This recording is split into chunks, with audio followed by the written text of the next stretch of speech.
With the start of the Premier League season being just a week away now, I think it's time to start turning our focus to Game Week 1. And here are players to buy and avoid for Game Week 1.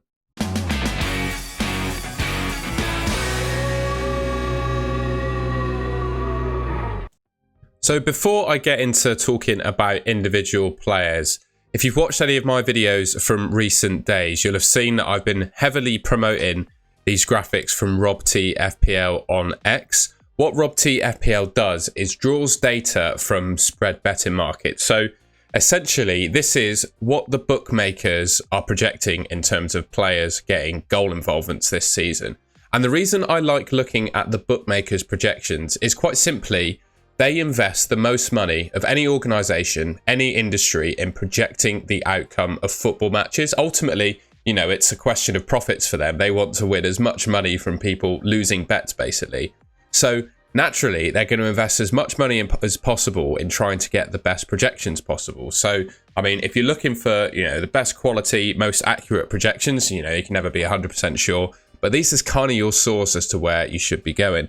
Now, I'm not going to go into full detail about all of these players because there's just so many on this list, but you can kind of see for yourself basically the top players. You've got Haaland, Salah, Saka, Son, Palmer, Foden, Watkins, Fernandes, De Bruyne, Odegaard and Isak. You know, these players are projected to get the most returns in terms of goal involvement in the Premier League this season. I mean, even if you feel it's useful, feel free to pause the video, you know, and you can look for yourself and pick out players that you want to pick in your team from this list. In addition to this, there's also a view of projected goal involvements for defenders. I think specifically looking at defenders is a useful view. Trent obviously comes out on top. 13.9 projected goal involvements Trent is expected to get. And I'm going to talk about him a little bit in this video because I think he's a really good asset just to own in the game. But when you think about Trent as an asset in FPL, he's a player that can get returns through multiple different means. So he's projected to get 14 goal involvements this season, right? And say Liverpool keep around, 10 clean sheets? That is for Trent, you know, what's that? 14 plus 25, potentially 25 returns across the seasons, a combination of attacking returns in clean sheets. And I think for 7 million, which he's priced at in the game, that's really, really good. Pedro Porro's up there as well for attacking returns. You know, we all know how he just absolutely bombs forward for Spurs, right? One thing I would say about Porro, comparing him at least to Trent, is that he's going to keep less clean sheets. Robertson actually had better underlying attacking data last season per 90 minutes than Trent did, which is quite surprising, but it's the truth. Trippier and James, it looks like Trippier might be off to Saudi Arabia. A lot of people picking Hall and Livramento to start over him as a result. Reece James, I wouldn't pick him until he at least strings a few games together.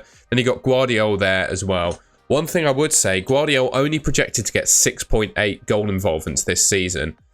I don't know about you, this is obviously the view of the spread betting markets, but I happen to think that Guardiola could do a little bit better than that, particularly considering, you know, how he was playing for City last season and how he's been playing for them in pre-season as well. The role he's been playing has not changed. He's that inverted left back, basically playing as a left winger, cutting inside, shooting, creating goal scoring opportunities for his teammates. He looks like he's going to be a really good and attacking defender this season. And I'm not going to go through them all, but you can see the rest of the top defenders for projected goal involvements on this list. What's also quite cool is Rob T FPL has noticed that some of the bookmakers are offering odds and prices on the top FPL point scorers this season. And as a result, you can get a view of what their projected season points are. Now, I'm not suggesting here that this bookmaker's algorithms to predict the FPL points is insanely accurate. But again, you know, the bookmakers are hedging money off of this and investing money in projecting the outcomes. So it's quite useful, I think, to see where they're lying. And they've got Salah, Haaland, Saka, Palmer and Son and Foden, I guess, as the top 6. Interestingly, Salah is expected to be the top point scorer, with Haaland and Saka joint on the same points, 225. And previous to this, you can see some of the trends have moved. Yesterday, before this graphic was updated by Rob T FPL, Saka was the #1 player for projected points according to the bookmakers in FPL. So yeah, just something interesting to bear in mind. I'll actually start talking about some players now. The first player I wanted to talk about is Dominic Solanke. According to The Athletic, a deal has been agreed between Spurs and Bournemouth for his transfer. I think if he stayed at Bournemouth, 7.5 million, he's a really good option. Talisman for Bournemouth, 90-minute man on penalties, basically scored 20 goals last season, right? 19 goals, 0.59 expected returns per 90. Fantastic asset playing for Bournemouth.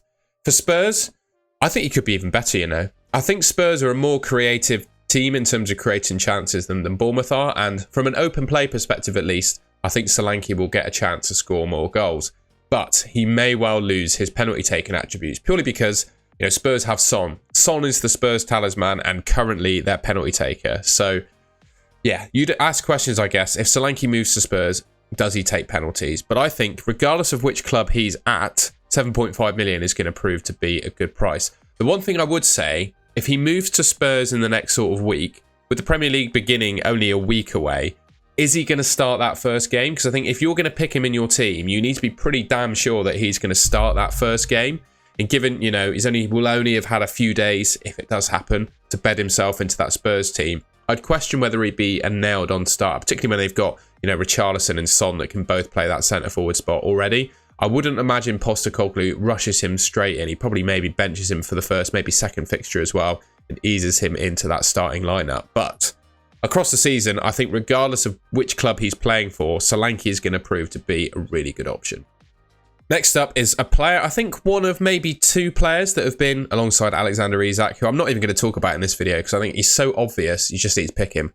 But Eberechi Eze, I think, is going to be a really good asset in FPL this season. Only 7 million for a guy that's going to, as long as he stays fit, play every game for Crystal Palace, be just their absolute talisman. With Elise going, I'd imagine he's going to be on all the penalties and free kicks. Last season, he got 16 attacking returns from 24 starts, 0.65 expected returns per 90, which is actually better, as you can see there, than Dominic Solanke, who got 0.59. So, just for reference, I think Eze is going to be a really good option. And he's only 7 million as well. I just think nailed on in my team at the moment. He looks absolutely like one of the best players in FPL this season. I wouldn't be surprised if he's amongst sort of the top 5 scoring midfielders in the game. You know, price tag doesn't really matter. It's the attributes that he brings with his game. You know, should be on the pitch for 90 minutes every week, as long as he stays fit. Taking the penalties, free kicks, just being their absolute talisman. And I think anyone that's seen Eze play, particularly when he's played for Crystal Palace, just know just how good he is. Next up, another really good asset, Anthony Gordon. Ticks all the same kind of boxes as Eze and Solanke in terms of minutes. Eddie Howe just absolutely loves Anthony Gordon, and that was kind of proved last season. I think of all those midfielders, 7.5 million-ish, he's definitely the best in my mind. Started 34 games last season, including some games where the week before he left St James's Park on a pair of crutches, right? That's how nailed on Anthony Gordon is. You might expect him to be injured the week before, on crutches or whatever, and he just pops out and plays the next week. 11 goals, 16 assists last season. That's 27 attacking returns from 34 starts. Really, really decent numbers. I expect him to be starting for Newcastle next season, straight away from game week 1. I think he is a really good option. Next up is Chris Wood. I've seen that quite a lot of people are picking him in their teams. And when you look at the expected points algorithm for Fantasy Football Hub, by the way, if you want to see Chris Wood's expected points along with every other player in the Premier League week on week, you can also get your team rated by AI.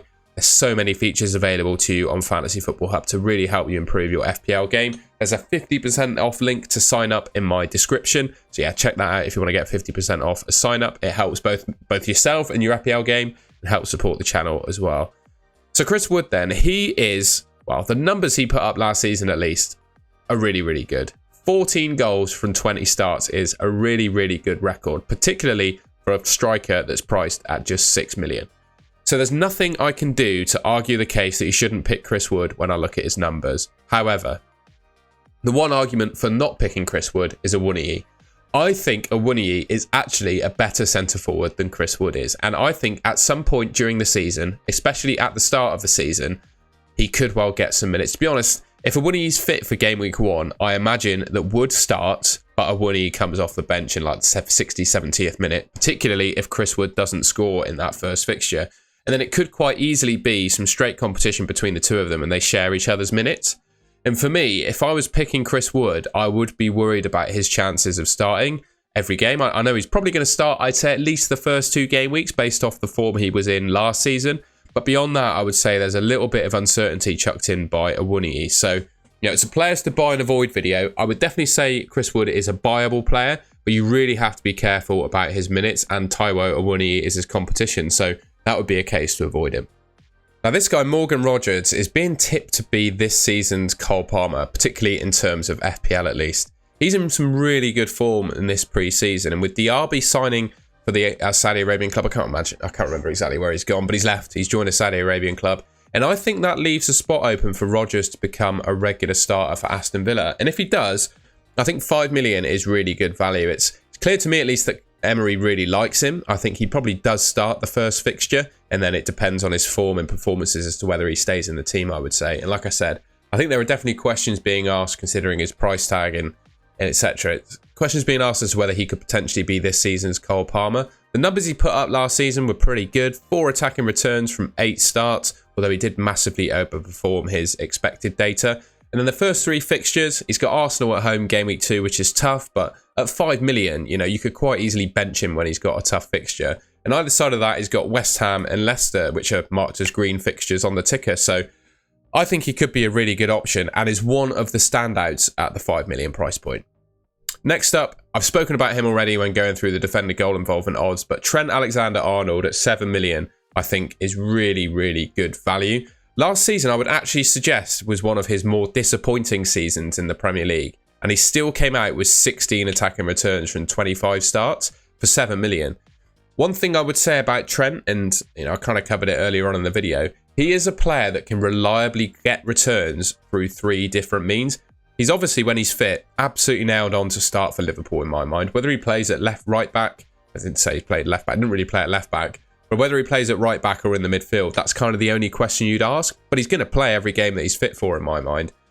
And he's a player that can just get returns through 3 different means reliably. You can always expect Trent to score sort of 3 to 5 goals a season, I would suggest. His assist numbers last year were actually really quite low. I would agree with the spread betting markets for him to get sort of double digits assists this season, and then potentially double digit clean sheets as well. So say he scores 5 goals, gets 10 assists, 10 clean sheets. I don't think that's absolutely impossible for him to get. That's 25 returns for a player that costs 7 million. I think that's really good value. Next up, I wanted to talk about Erling Haaland because he comes in at the most expensive price a player has ever been in FPL in history, right?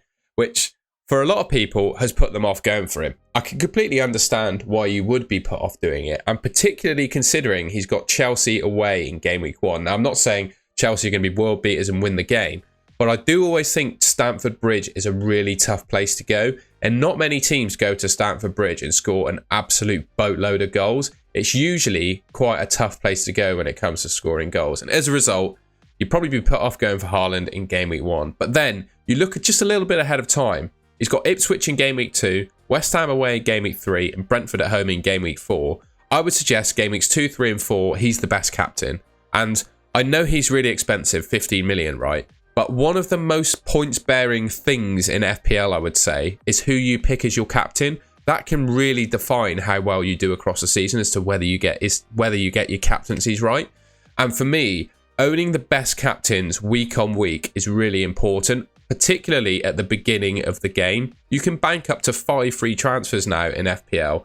And what can happen if you miss out on a big captaincy haul? For example, I would say Haaland at Ipswich is something that, or Haaland at home against Ipswich is something that you don't want to be missing. With the rule of being able to accumulate up to 5 transfers, you could really find yourself falling big time behind the pack from the off. And players that have got him, they don't need to use their transfers because they have the best captains already. So they could accumulate, those 4 or 5 transfers, play a mini wild card in sort of game week 6 or 7, and you're stuck scratching your head without Haaland, who may have done his big captaincy haul or whatever, trying to use your transfers, falling behind in terms of transfer count and already being behind on points. I hope you can see my logic there, but my view would be to start the game as relatively safely as you can, involving having Haaland in your team just with those game weeks 2, 3 and 4 captaincies in mind.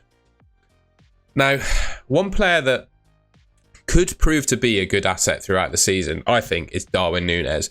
I think Slot will eventually find Darwin as his preferred number 9, right? His underlying numbers last season are just absolutely fantastic. 0.95 expected returns per 90 is only bettered by Haaland and Salah, right? And this guy's 7.5 million. And the opening 3 fixtures for Liverpool, Ipswich away, Brentford at home, and Man United away. I don't think Man United away is a particularly tough fixture, to be honest. They're decent, and I think Darwin Núñez could do damage in those games. But there's a lot of, unfortunately, as we all know, a few downsides to Darwin Núñez, right?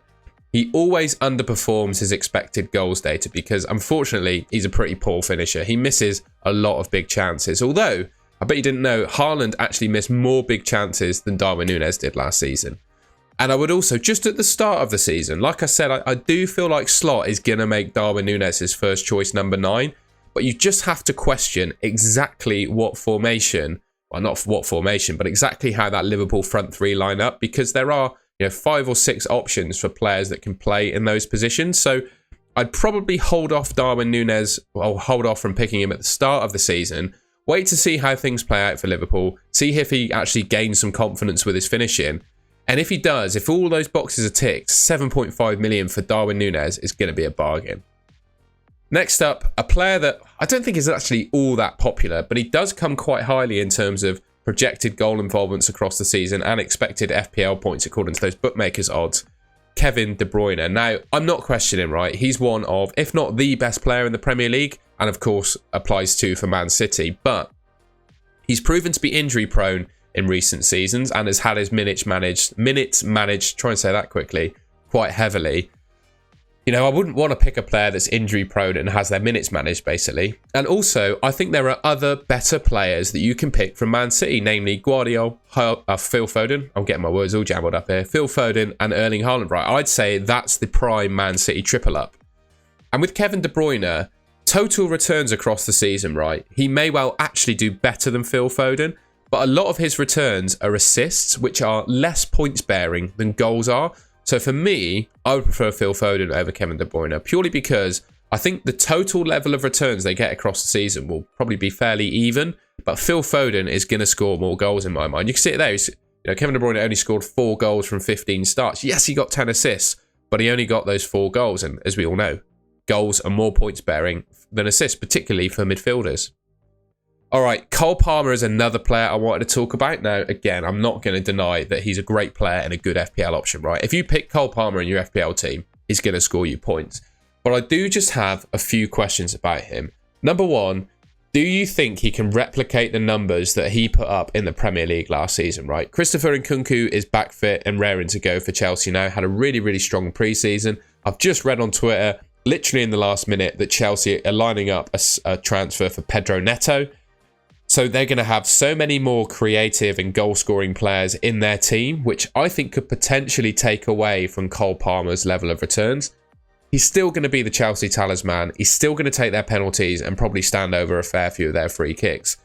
But 10.5 million, you just got to ask yourself, based on the level of returns you think he's going to get this season, is he going to be quite worth that price point, and is he going to replicate the numbers this season? Like I said, I'm not denying he's a great player and a good FPL option, but I would question, can he quite match the numbers of last season and prove to be worth 10.5 million?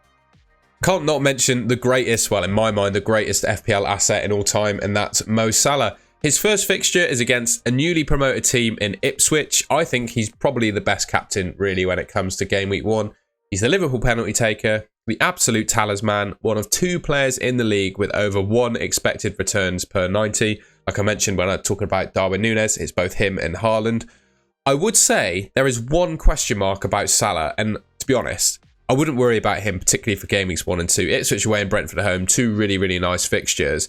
And I don't know, it seems like annual tradition for Salah to have first up a newly promoted team and for him to just go absolutely nuts. That just feels like a Salah normal thing to do. But the one question mark I would have about him, and it kind of just does apply to all the Liverpool players in general, I would say, is exactly how do they line up under their new manager? Exactly what role is Salah going to play? And exactly how good and goal scoring and defensively, or all those, attributes of Liverpool, how good are those things going to be under Slot? Because it's not quite Sir Alex Ferguson level, right? But you also what happened to Man United when he left. Jurgen Klopp, he's not quite as, just not got the longevity of Sir Alex Ferguson, right? But that's the impact that he had at that club in the short time, well, relatively short time he was there. there's going to be a level of come down in my mind to transferring across to slot. It just all comes down to just quite how big that is. So that would be the only question mark that I'd have over Salah. But ultimately, I mean, you can't deny the guy's a really good option. And with Ipswich away in Game Week 1, he's definitely, in my mind, for Game Week 1 at least, the best captain. A couple of differential options then that might strike your fancy. I quite like Morgan Gibbs-White at 6.5 million. The level of returns he got last season was nothing really to write home about. 17 from 35 starts, 1 every 2 game. Not too bad. But the thing for me with Nottingham Forest is the first 3 fixtures that they have. Bournemouth, Southampton and Wolves. It's the best starting 3 fixtures of any team in the Premier League. And Gibbs-White is nailed on to play. Starts every game. Plays 90 minutes. Like I said, Forest have the best 3 fixtures, or opening 3 of any team in the league. And he takes all the free kicks and all the penalties. So, you know, I just love nailed 90-minute men who take penalties. I think that just offers so many routes to points in FPL. I think he's continually improving season on season. I think he'll improve on those numbers this season to what he got last season. And importantly, you know, he obviously didn't feature for England. So he's had the entire summer off to rest up, recover, and then start, you know, training and getting better, basically. So particularly with those first 3 fixtures in mind, I really like Morgan Gibbs-White as an option. And my next differential is actually a 4.5 million defender that to some might not be all that interesting. But I quite like Anthony Robinson of Fulham. Man United away first up is obviously a tough fixture, but at 4.5 million, you wouldn't be too worried about leaving him on your bench for that. And then in game weeks 2 and 3, he's got Leicester and Ipswich, 2 promoted teams. There's very little to split all of the 4.5 million defenders in my mind. There are so many you can choose from. Why not go for one who's a little bit less owned than the rest? And a guy that's got Leicester and Ipswich in game weeks 2 and 3, where, you know, I think he's a pretty good left back when it comes to an attacking perspective. And he kept 9 clean sheets across last season, which I think is a fairly respectable total number of clean sheets. So, yeah, I think Anthony Robinson could be a nice differential option. And I'd have a think about putting him in your team. All right, and that's the end of the video. If you were a subscriber to the channel last season, you'll obviously recognise the buy and avoid videos. It's a regular weekly series. I do usually actually upload these on a Saturday after the football's finished to give everyone their FPL fix of content. Lots of players to go through there, lots of data to go through there. So hopefully you enjoyed me taking you through it and found it useful. If you did find it useful and enjoyed it, I'd really appreciate it if you could leave me a like rating. I always say in most of my videos, if you disagree with any of the opinions that I've expressed, I don't really mind. You know, FPL at the end of the day is all about people with different opinions. If our opinions were all the same, we'd all have the same team and it'd be really boring. So if you disagree with any of the picks I've made, players that I've said you should buy, players that I've said you should avoid, let me know in the comments, but just be a bit respectful about it. I think that's about it. If you want to see more content from me, you can subscribe to the Golden Goal channel, which should be just there on your screen. Thank you very much for watching, and I will catch you in my next video.